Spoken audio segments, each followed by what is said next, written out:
안녕하세요. 대학에서 반도체 업종과 IT 사원 담당하고 있는 임주성입니다. 8월 20일 네오셈 리뷰 진행해 보도록 하겠습니다. 자, 지난주에 2분기 실적이 발표가 되었습니다. 실적이 적자 전환이 되면서 다소 좀 아쉬운 모습이 연출된 것 같은데, 다행히도 주가 자체는 그렇게 크게 영향은 받지 않은 것 같습니다. 그 이유라고 한다면 최근에 가격 조정이 많이 받았고 여전한 기대감이 있기 때문이라고 생각을 하고 있기 때문입니다. 자, 이 부분들에 대한 내용을 가지고 오늘 영상에서 하나씩 살펴보고 넘어가 보도록 하겠습니다. 일단은 2분기 실적에 관련해서 내용들을 하나씩 살펴볼 거고, 도대체 어떤 요인에 의해서 적자가 전환이 됐는지 한번 살펴보도록 하겠습니다. 그리고 그 이후에 이제 주가와 연관이 될 만한 기대감, 그리고 리스크 요인이 어떤 것이 있는지 하나씩 살펴보고 넘어가 보도록 하겠습니다. 자, 일단은 HTS의 네오셈 관련된 실적 부분은 아직 업데이트가 되지 않았기 때문에 제가 여기서 하나씩 좀 적으면서 말씀드려 보도록 하겠습니다. 매출액 같은 경우는 한 100억 원 정도 나왔고요. 영업이익이 적자가 한 15억 정도 발생이 되었습니다. 자, 1차적으로는 뭔가 판관비나 이렇게 돈이 마이너스 될 만한 요소들은 그렇게 크게는 없었던 것 같습니다. 판관비가 작년 대비해도 그렇게 차이가 나진 않았었고, 대략적으로 판관비가 한 59억 원 정도 판관비가 발생이 되었는데, 판관비, 이게 이제 판매 관리 비용이라고 보시면 될 것 같고, 매출액 자체가 조금 많이 줄었죠. 계속해서 200억대 정도는 유지는 했었는데, 100억대 정도로 이제 미비하게 나오다 보니까, 이 매출 원가가 이 100억 중에서 한 56억 원 정도 차지를 하고요. 그 나머지 이제 한 44억 원 정도 매출 총 이익이 나왔는데, 거기에 판관비 비용을 제외를 하게 되니까 결국 15억 원 정도 적자가 나왔다라고 볼 수 있겠습니다. 뭐 이 레포트 자료나 관련된 내용이 아직 정확하게 파악은 되진 않았지만, 아무래도 이 관련된 장비들이 지연될 가능성도 어느 정도 있다라고 생각이 들고요. 대부분 장비 회사의 매출 부분의 주요 실적들은 상반기보다는 지금 하반기 쪽에 많이 기대를 하고 있으니까 3분기 때 어떤 식으로 흘러가는지, 그리고 IR 자료가 또 추가적으로 발행이 되었을 때, 혹은 레포트 자료가 발표가 되었을 때 관련된 내용은 제가 추후에 또 자세하게 한번 다뤄드리도록 하겠습니다. 자, 결론은 매출액 부분들이 많이 줄게 되면서 적자로 전환이 되었다라고 볼 수 있겠습니다. 제가 지난 영상에서 FMS 2024 행사에서 CXL 삼성전자가 내용이 발표가 되면서 좀 언론에 관심 받을 수 있지 않을까라고 얘기를 했었는데, 마침 아쉽게도 그 시기 때 지금 시장 자체가 완전히 무너졌었죠. 그러다 보니까 CXL 관련된 부분들이 주목받지 못했었는데, 오늘 뉴스자에 또 CXL 관련한 내용들이 나왔다라고 좀 볼 수 있겠습니다. 뭐 삼성전자랑 이제 파도 부분들이 내용이 나왔는데, 밑에 내용을 좀 보시게 되면은 최근에 아직까지도 HBM 관련해서 이뿐만 아니라 시장에서는 계속해서 HBM 중점적으로 좀 움직이는 시장인 상황이고요. 여기에 이제 앞으로 CXL 관련된 내용들도 관심을 받을 거라는 내용으로 보시면 될 것 같습니다.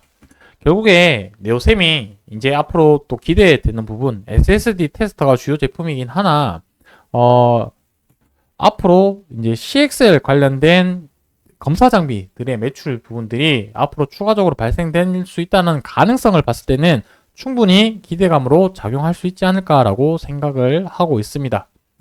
그리고 이제 또 추가적으로 우리가 또 봐야 되는 이슈 사항이라고 한다면은, 이번 주에 제롬 파월 연준 의장의 잭슨홀 연설이 있다는 부분에 좀 주목을 해야 될 것 같습니다. 자, 이 잭슨홀 미팅 같은 경우는 22일부터 시작을 해서 4일 동안 진행을 하고요. 둘째 날인 23일에 이제 연설을 파월 의장이 진행을 하게 됩니다.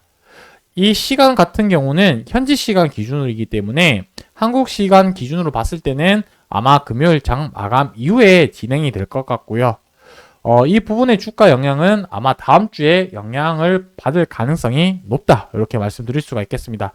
자, 요때 왜 시장에서 주목을 하고 있는지에 대해서 말씀드리자면, 결국에 금리 방향이 어떻게 되느냐, 이 부분이 가장 중요한 부분이 되겠죠.